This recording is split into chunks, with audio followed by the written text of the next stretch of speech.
الحمدللہ الحنان المنان الذی خلق الانسان وانطق له اللسان وانزل الفرقان علی صاحب البرہان والصلاة والسلام علی سید الانس والجان وعلى آلہ واصحابہ الکرام العظام الفخام اما بعد فقد قال اللہ تبارک و تعالی فی القرآن العظیم والفرقان الحمید اعوذ باللہ من الشیطان الرجیم بسم اللہ الرحمن الرحیم یا ایہا الذین آمنوا اتقوا اللہ وکونوا مع الصادقین صدق اللہ تعالی وصدق رسولہ النبی الکریم ونحن علی ذلک لمن الشاہدین والشاکرین والحمد للہ رب العالمین۔ صوفی باصفا شیخ طریقت حضرت شاہ صوفی ضیاء الحق صاحب قبلہ، مقدس علماء اہل سنت، عرس میں شرکت کرنے والے جملہ زائرین، حاضرین، مریدین، معتقدین، متوسلین، انتہائی ادب اور احترام کے ساتھ السلام علیکم ورحمۃ اللہ۔ آئیے ہم اور آپ عقیدت اور محبت میں ڈوب کر حضور شاہ مدینہ، راحت قلب و سینہ، غیاث دارین، موتی کونین، راس الوفا، وجہ الصفا، نور الندى، کنز العطا، کشف الغطا، سر البہا، بحر المنن، نہر السنن، جمیل الشیم، شفیع الامم، صاحب جود و کرم، رحمت عالم، نور مجسم، تاجدار عرب و عجم، خلیفۃ اللہ اعظم، صاحب رقاب امم، انیس بے کساں، چارہ ساز درد منداں، فخر رسولاں، مونس غریباں، مالک ہفت آسماں، وقار دو جہاں، سیاح لامکاں، نازش ہر دو جہاں، رحمت للعالمین، مراد المشتاقین، جان عالمین، طٰہٰ و یاسین، جناب احمد مصطفیٰ حضرت محمد مصطفیٰ صلی اللہ علیہ وسلم کی بارگاہ میں جھوم کر درود شریف کی ڈالیاں نچھاور کر لیں۔ اللہم صلی علی سیدنا مولانا محمد بارک وسلم، صلاۃ و سلام علیک یا رسول اللہ، صلاۃ و سلام علیک یا حبیبی یا حبیب اللہ صلی اللہ تعالی علیہ وسلم۔ حضرات، 33 سالوں سے لگاتار مرشد گرامی کے کرم خاص سے میں عرس سلامی برہانی میں حاضری کی سعادت حاصل کر رہا ہوں۔ یہ 33واں سال ہے۔ آج دعا فرما دیجئے کہ جب تک زندہ رہوں عرس میں کبھی ناغہ نہ ہونے پائے، چونکہ جب موبائل کا چارج ختم ہو جاتا ہے تو ایک دوسرے کے سمپرک کا جو سوتر ہے وہ ختم ہو جاتا ہے، تو ایک دوسرے سے سمپرک سادھنے کے لیے ریچارج کرانا پڑتا ہے نا بھائی؟ کچھ کالنگ لمیٹڈ ہے، کچھ ان لمیٹڈ ہے، لیکن کب تک آپ کال کر سکتے ہیں وہ لمیٹڈ ہے۔ 1 مہینہ، 3 مہینہ، 6 مہینہ، 1 سال، پھر آپ کو ریچارج کرنا پڑے گا، ہے نا بھائی؟ تو ماشاءاللہ ہم لوگ بھی ریچارج ہونے کے لیے ان کی بارگاہ میں آتے ہیں،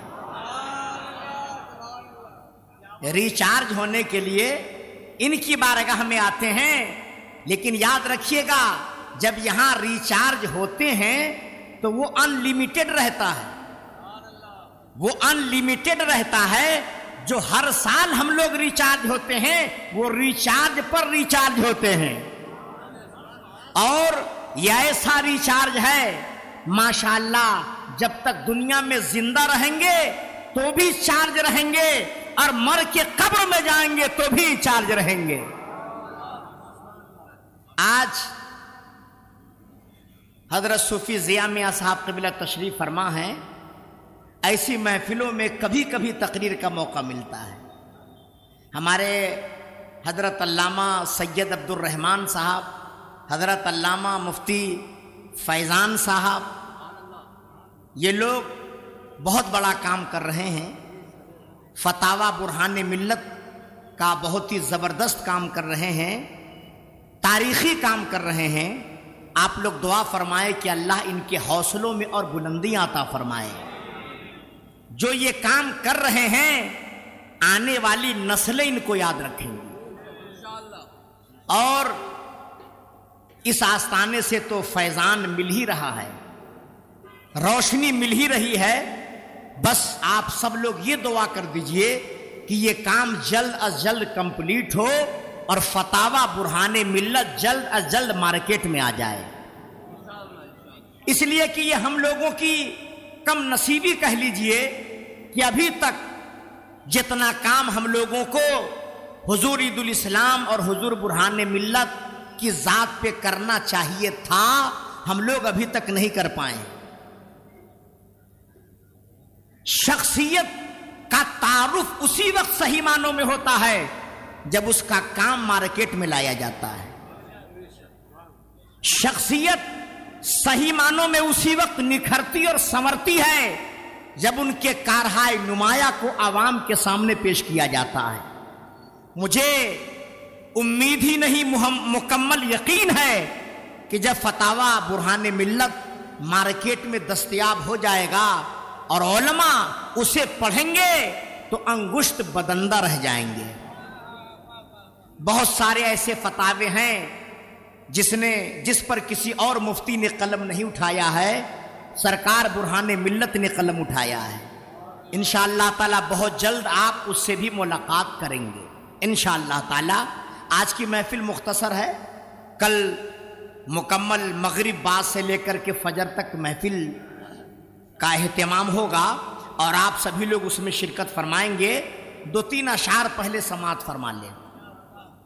یہ کہتا ہے ہر ایک شیدا میرے برہان ملت کا، یہ کہتا ہے ہر ایک شیدا میرے برہان ملت کا، بڑا پرنور ہے روضہ میرے برہان ملت کا، بڑا پرنوزہ میرے برہان ملت کا، نگاہ اعلی حضرت کے سبب ہر سو زمانے میں، نگاہ اعلی حضرت کے سبب ہر سو زمانے میں، یقیناً خوب ہے شہرا میرے برہان ملت کا، یقیناً خوب ہے شہرا میرے برہان ملت کا، انہیں فرزند روحانی کہا ہے اعلی حضرت نے، انہیں فرزند روحانی کہا ہے اعلی حضرت نے، نہ پھر رتبہ ہو کیوں اعلی میرے برہان ملت کا۔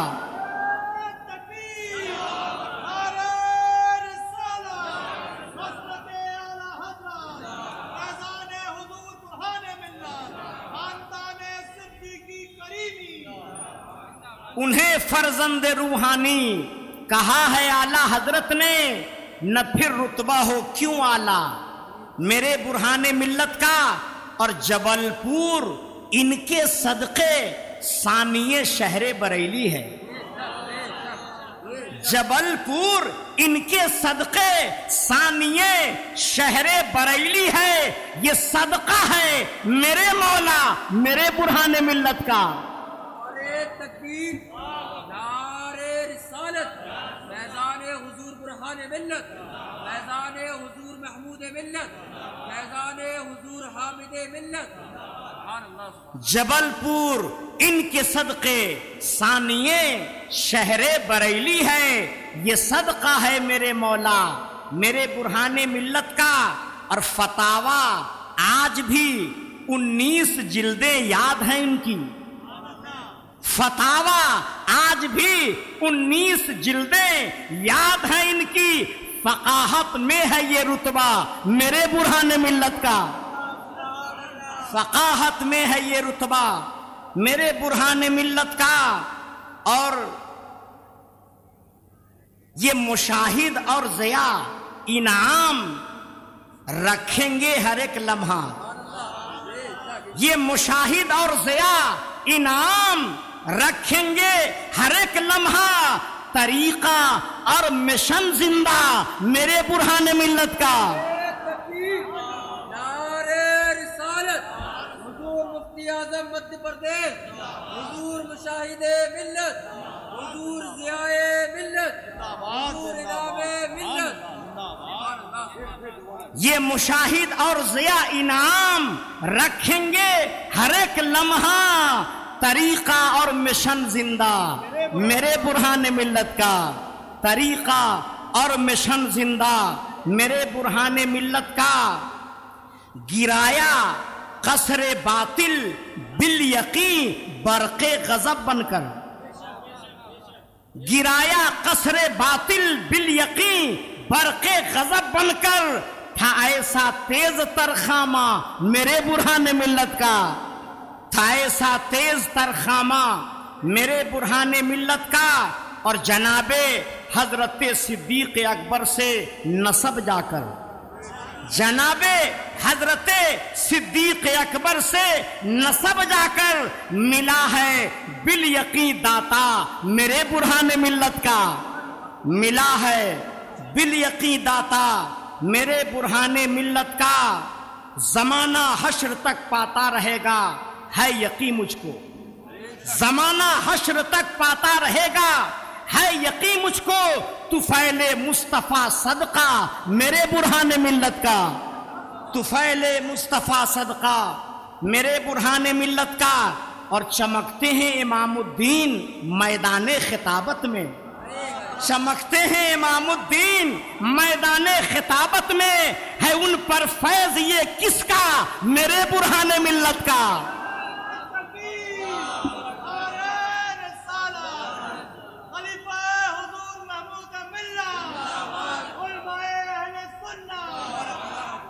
چمکتے ہیں امام الدین میدان خطابت میں، ہے ان پہ فیض یہ کس کا میرے برہان ملت کا۔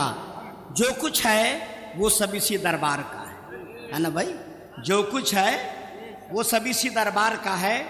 آئیے میں تفصیل میں نہیں جاؤں گا، جلدی جلدی ایک دو باتیں آپ کے گوش گزار کر دیتا ہوں۔ آج کل کچھ لوگ یہ کہتے ہیں کہ اعلیٰ حضرت نے اور اعلیٰ حضرت کے بعد ان کے خلفاء نے دیوبندی اور وہابی کو جو کافر کہا ہے وہ بغیر تحقیق کے کہہ دیا ہے۔ کچھ لوگ کہتے ہیں، وہ سوالات بھی میرے پاس آئے، لیکن آج میں اس کی مکمل دلیل آپ کے سامنے رکھنا چاہتا ہوں۔ اعلیٰ حضرت کا کوئی فتویٰ بغیر دلیل کے ہے ہی نہیں، اور بہت شان پھٹک کے احمد رضا نے فتویٰ دیا ہے۔ ایک کتاب میں پڑھ رہا تھا مفتی صاحب کے بلا، تو مجھے یہ مواد ملا کہ جب اشرف علی تھانوی نے اپنی کتاب نبی کی شان میں بکواس لکھا، اپنی کتاب میں مصطفیٰ جان رحمت کی شان میں بکواس لکھا، اعلیٰ حضرت کے پاس وہ عبارت آئی تو اعلیٰ حضرت نے اشرف علی تھانوی کو خط لکھا، اعلیٰ حضرت نے اشرف علی تھانوی کو خط لکھا، اے اشرف علی تھانوی، آپ نے فلاں کتاب میں یہ عبارت تحریر کیا ہے اور آپ کی یہ عبارت قرآن کی اس آیت سے ٹکرا رہی ہے، نبی کی اس حدیث سے آپ کی یہ عبارت متصادم ہے، لہذا آپ اس عبارت سے رجوع کیجئے۔ آپ نے خط بھیجا، اشرف علی تھانوی نے اس خط کا جواب نہیں دیا۔ پھر امام احمد رضا نے دوسرا خط بھیجا کہ مولانا اشرف علی صاحب، میں نے ایک خط بھیجا فلاں کتاب کی عبارت کے تعلق سے اور آج تک آپ نے اس کی صفائی نہیں دیا، آپ کو میں پھر یاد دلا رہا ہوں کہ آپ اس عبارت کی صفائی دیجئے، چونکہ آپ کی عبارت متصادم ہے قرآن و حدیث سے، اور اس عبارت کی روشنی میں آپ کافر ہیں، جب تک آپ توبہ نہیں کریں گے آپ کو کافر کہا جائے گا، اس لیے آپ اس کی صفائی دیجئے۔ اشرف علی تھانوی نے نہیں اس کا جواب دیا، تو تیسرا خط اعلیٰ حضرت نے اتمام حجت کے طور پہ لکھا اور اس میں نیچے یہ لکھ دیا کہ اشرف علی تھانوی صاحب میں یہ تیسرا خط بھیج رہا ہوں، اب اس کے بعد میرا کوئی خط آپ کے پاس نہیں جائے گا، اتمام حجت کے طور پر میں بھیج رہا ہوں، اگر آپ نے اس خط کے بعد جواب نہیں دیا تو پھر کفر کا فتویٰ آپ پر صادر کر دیا جائے گا۔ کتنا احتیاط کیا آپ نے، کس قدر احتیاط کا دامن آپ نے تھاما۔ لوگ کہتے ہیں کہ اعلیٰ حضرت نے یوں ہی کسی کو کافر لکھ دیا۔ آج اس زمانے کے لوگوں کے لیے یہ واقعہ سمجھنے کے لائق ہے۔ جب تیسرا خط اشرف علی تھانوی کے پاس پہنچا تو اشرف علی تھانوی یہ تینوں خط لے کر دارالعلوم دیوبند گئے۔ دارالعلوم دیوبند گئے۔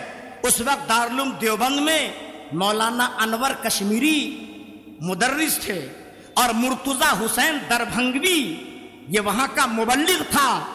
اس کا بیان ہے کہ جب اشرف علی تھانوی دارالعلوم دیوبند گئے تو تعلیم کا سلسلہ موقوف کر دیا گیا اور سارے ٹیچروں کو ایک کمرے میں جمع کیا گیا، میٹنگ کی شکل میں کنڈی لگا دی گئی، دروازہ بند کر دیا گیا اور بند کمرے میں میٹنگ شروع ہوئی۔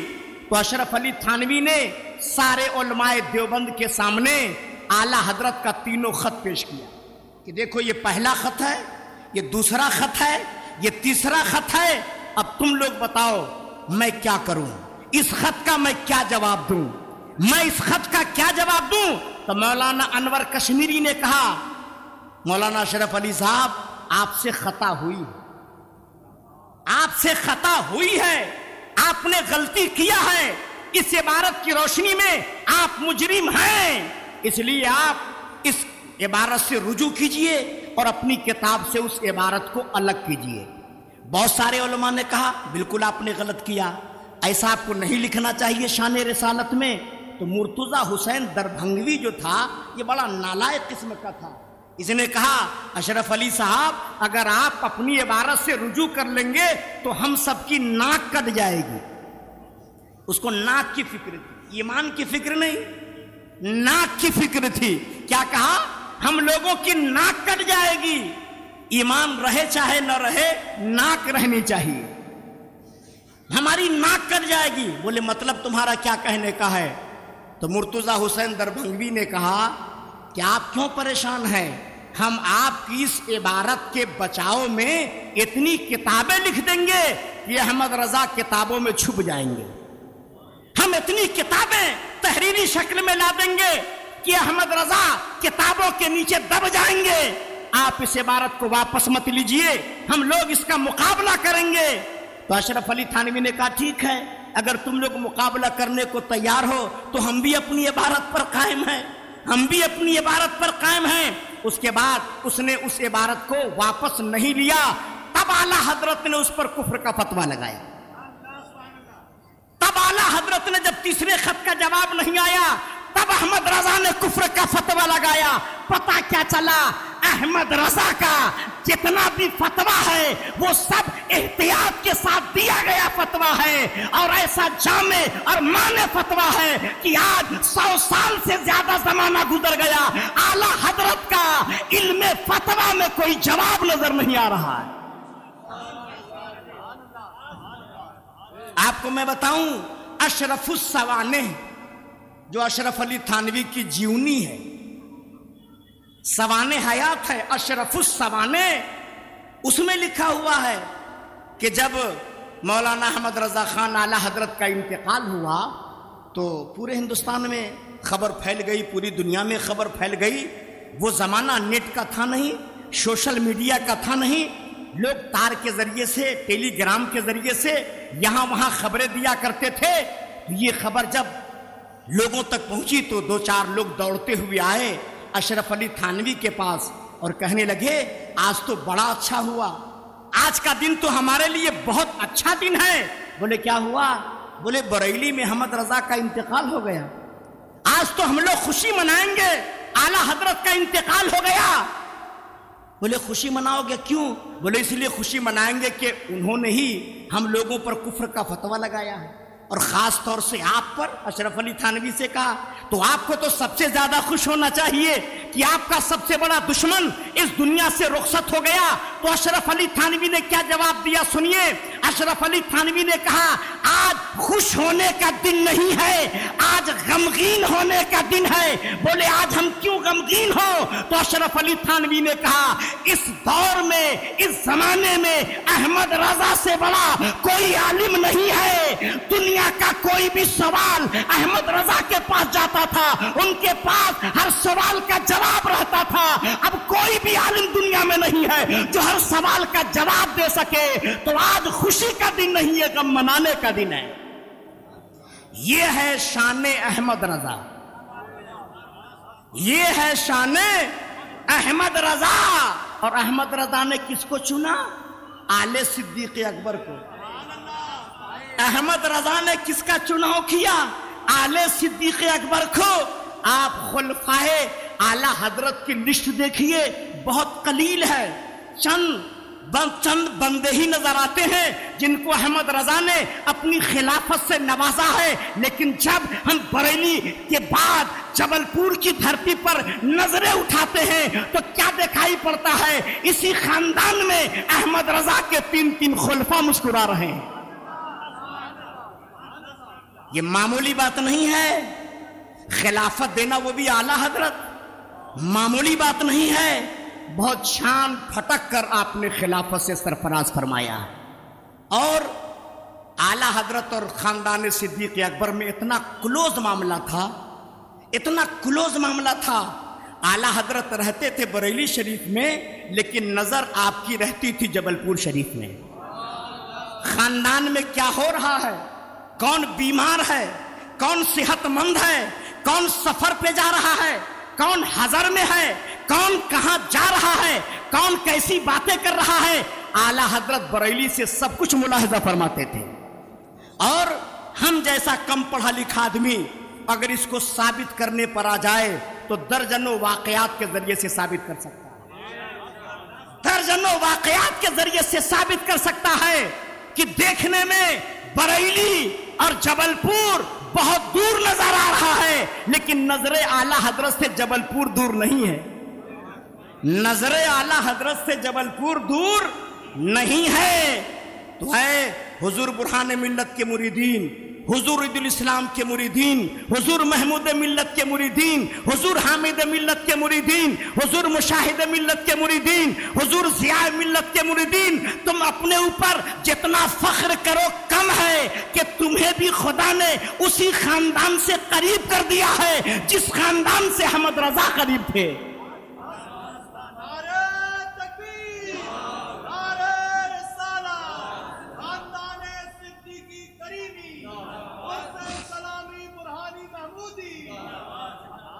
میں اپنا ایک واقعہ بیان کر رہا ہوں۔ جب میں جبل پور میں دارالعلوم اہل سنت میں پڑھ رہا تھا، سن 80-81 کی بات ہے غالباً، اسی سال حضور مفتی اعظم ہند کا وصال ہوا تھا۔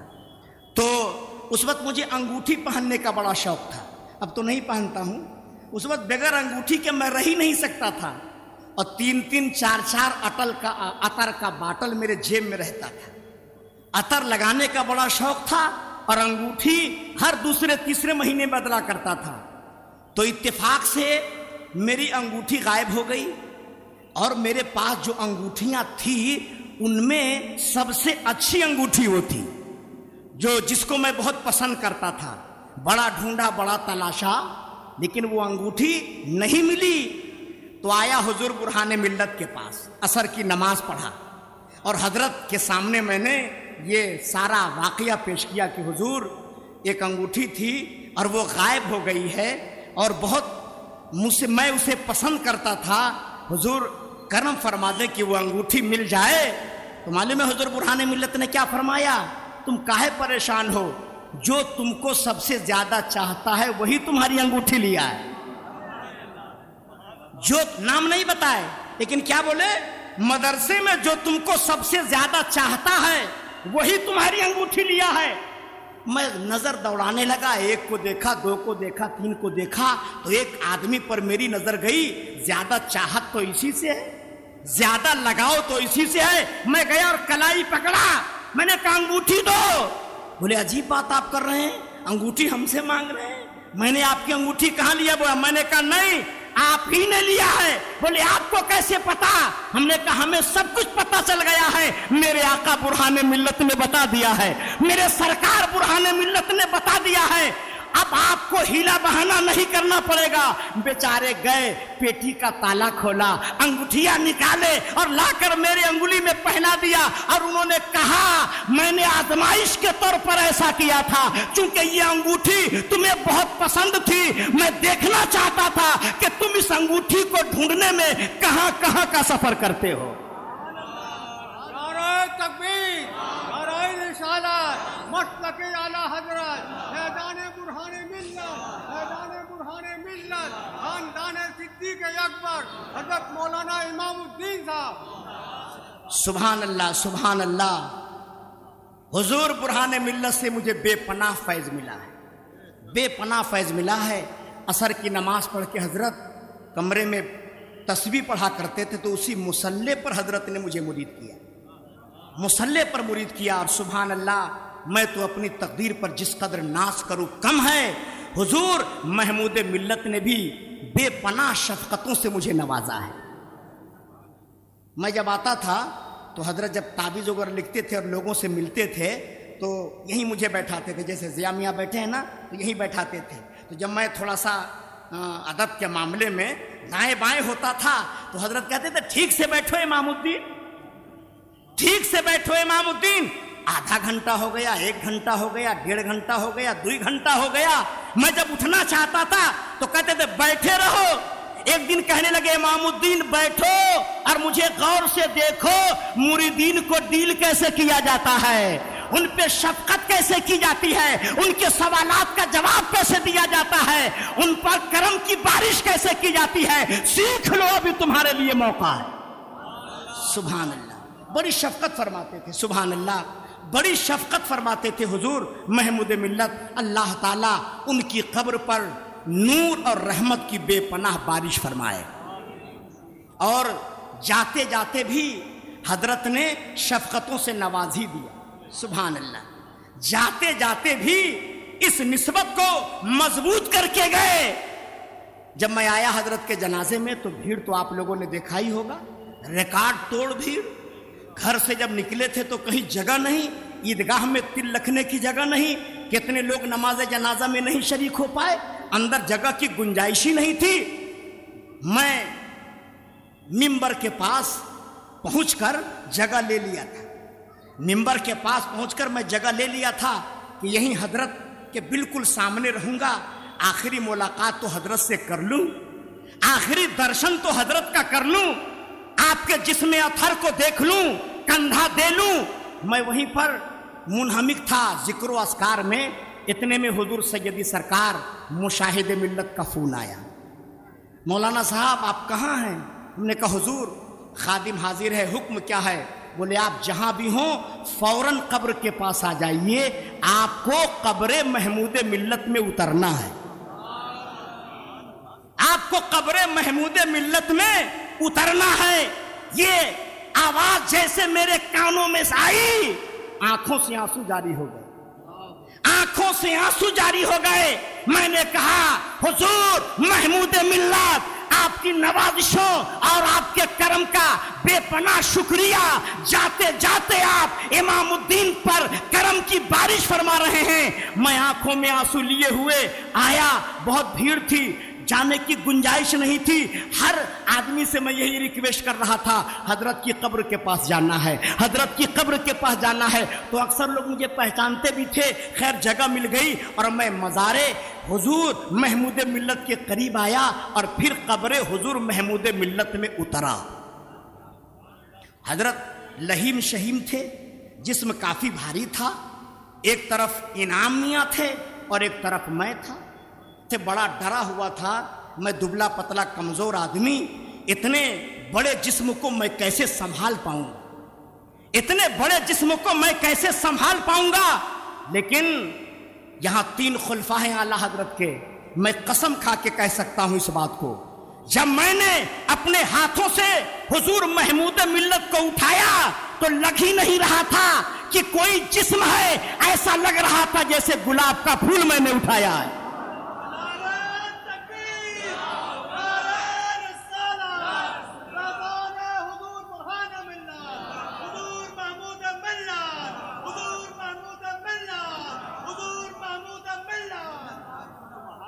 سبحان اللہ سبحان اللہ، یہ ان کی کرم فرمائی ہے۔ میں قبر میں اترا اور آپ سب لوگوں کی دعاؤں کے سہارے آخری مرتبہ چہرہ محمود ملت دیکھنے کا موقع ملا، اور میں نے اپنی آنکھوں سے اس کا مشاہدہ کیا ہے کہ قبر انور میں آپ کے چہرے پر پسینے کے آثار تھے، آپ کے چہرے پر پسینے کے آثار تھے۔ یہ علماء کرام بیٹھے ہوئے ہیں، پوچھئے ان سے قرآن و حدیث کی روشنی میں تو یہ کہیں گے کہ پسینے کے آثار ہونے کا کیا مطلب ہے، پسینہ نظر آنے کا کیا مطلب ہے۔ یہ صاف صاف بتا رہا ہے کہ محمود ملت دنیا میں بھی پیارے تھے اور قبر میں بھی خدا کے پیارے ہیں۔ بہت بڑا مقام تھا سیدی سرکار محمود ملت کا۔ حضرات بہت کرم فرماتے تھے، بہت سارے لوگوں سے میری ملاقات ہوئی تو اکثر لوگ یہ کہتے تھے کہ حضرت حضور محمود ملت کی ایک خاص صفت یہ تھی، وہ صرف دینی معاملوں میں رہنمائی نہیں فرماتے تھے، صرف دینی معاملوں میں تو رہنمائی فرماتے ہی تھے، لیکن صرف دینی معاملوں میں نہیں، جس معاملے کو لے کر جائیے ہر معاملے میں رہنمائی فرماتے تھے۔ مولانا سعید مختار صاحب کوٹا کے رہنے والے ہیں، حضرت کے مرید خاص ہیں۔ آج بھی ان سے میری بات ہوئی ٹیلی فون پر، جب حضرت کے جنازے کے ساتھ میں چل رہا تھا تو اسی وقت انہوں نے یہ واقعہ بیان کیا۔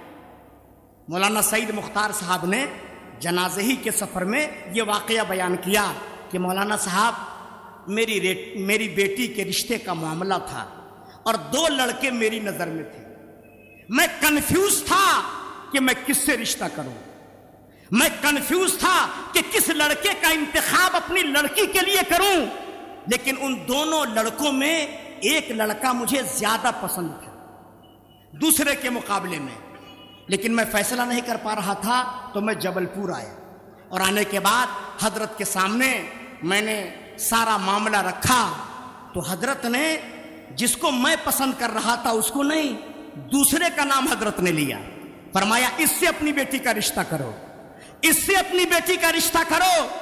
تو انہوں نے ترک دیا کہ حضرت یہ ایسا ہے، یہ ایسا ہے، ساری باتیں ہوتا ہے نا، آدمی چھانتا پھٹکتا ہے رشتے کے معاملے میں، تو ان کا بیان ہے حضرت نے فرمایا کچھ مت بولو، رشتہ اسی سے کرو، کوئی ترک مت دو، رشتہ اسی سے کرو۔ جب شادی ہو گئی مہینہ 2 مہینے کے بعد مولانا سعید مختار صاحب فرماتے ہیں کہ میں نے جس بچے کو پسند کیا تھا اس سے نکاح نہیں ہوا، دوسرے بچے سے نکاح ہوا جس کو محمود ملت نے پسند کیا تھا۔ 2-3 مہینہ کے بعد ہی یہ بات کلیئر ہو گئی، میری پسند اچھی نہیں تھی، پسند تو محمود ملت کی اچھی تھی۔ سبحان اللہ۔ تو ہر جگہ وہ رہنمائی فرماتے تھے، ہر جگہ وہ کرم فرمائی فرماتے تھے۔ بہت بڑی شخصیت کا نام حضور محمود ملت ہے۔ ایک مرتبہ مدھیہ پردیش کے چیف منسٹر آئے حضرت سے ملنے کے لیے، اتفاق سے میں بھی اس وقت تھا آستانے پر۔ دگ وجے سنگھ آئے حضرت سے ملنے کے لیے۔ یہ بہت بڑا ان کے ساتھ معاملہ تھا کہ کبھی وہ نیتا کے پاس نہیں جاتے تھے، نیتا خود ان کے پاس آتا تھا، ڈی ایم، ایس پی، مکھ منتری خود آتا تھا یہاں ملنے کے لیے۔ تو اندر جو دارالفتہ عید الاسلام ہے اسی کے اندر ناشتے وغیرہ کا انتظام کیا گیا تھا، اس میں 3-4 لوگوں کو جانا تھا۔ تو حضرت نے میری کلائی کو تھاما اور کھینچ کر مجھے بھی اندر بلا لے گئے، اور پھر بیٹھ کر کے ملاقات ہوئی۔ میں یہ اس لیے بتانا چاہتا ہوں کہ حضرت چاہتے تھے، حضرت محبت فرماتے تھے، ہم جیسے کمینوں کو چاہتے تھے، ہم جیسے